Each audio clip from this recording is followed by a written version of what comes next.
Hai, Assalamualaikum. Perkenalkan, nama aku Disya Ayu Maufi dari Universitas Terbuka dengan NIM 0540365888. Aku dari UPJJ Bandung dan dari Prodi Administrasi Bisnis. Di sini aku menjelaskan tentang jenis-jenis hakikat beserta contohnya, dan juga aku bakal jelasin tentang bentuk sesat pikir atau logika falasi dan bagaimana sih agar terhindar dari sesat pikir. Aku bakal jelasin jenis term yang pertama, yaitu term berdasarkan konotasi.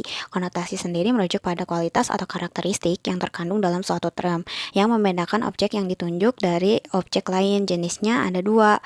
Yang pertama ada hakikat konkret.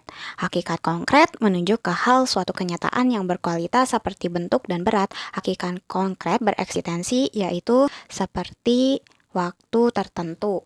Dan untuk yang kedua, hakikat abstrak. Hakikat abstrak menyatakan suatu kualitas yang tidak bereksistensi atau tidak ada dalam ruang dan waktu, misalnya manusia. Yang kedua, term berdasarkan denotasi. Istilah atau term berdasarkan denotasi berarti kata atau ungkapan yang digunakan sesuai makna lugas atau makna sebenarnya. Term berdasarkan denotasi terbagi menjadi dua, yaitu term umum dan term khusus. Term umum atau istilah umum adalah kata atau frasa yang memiliki cakupan makna luas dan bisa mencakup berbagai hal yang lebih spesifik. Contohnya hewan dan kendaraan. Untuk term khusus adalah kata atau frasa yang memiliki makna yang lebih spesifik dan merupakan bagian dari term umum, dan sifatnya ada dua. Yang pertama ada sifat partikular. Sifat partikular adalah sifat khusus yang merujuk pada sebagian yang tidak tertentu dari suatu keseluruhan, misalnya sebagian manusia.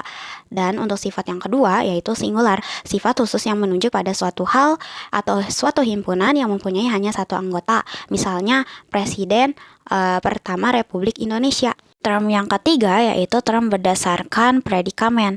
Term berdasarkan predikamen adalah pembagian term yang didasarkan pada cara beradanya sesuatu atau eksistensi suatu hal secara kategoris.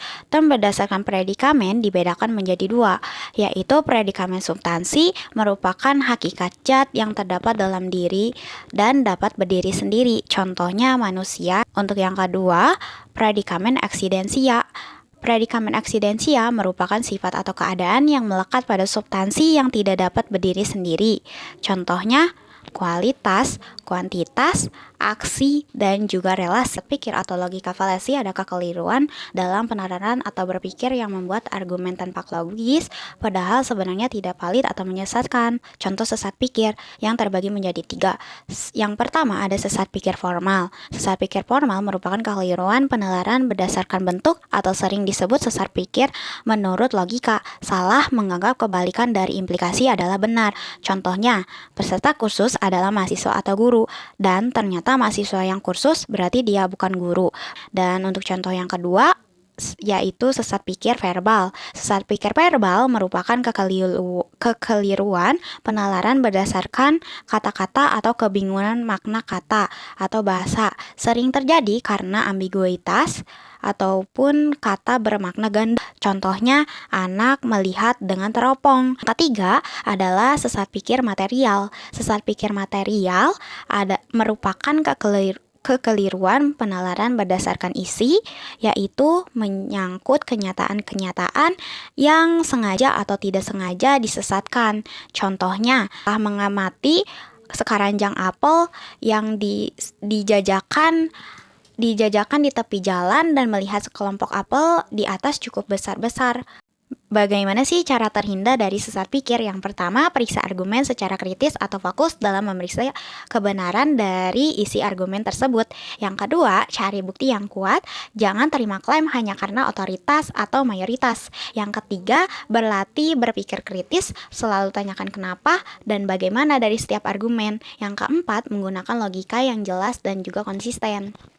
Oke, terima kasih banyak telah menonton dan menyimak video aku dari awal sampai akhir. Semoga ilmunya bermanfaat ya. See you. Wassalamualaikum.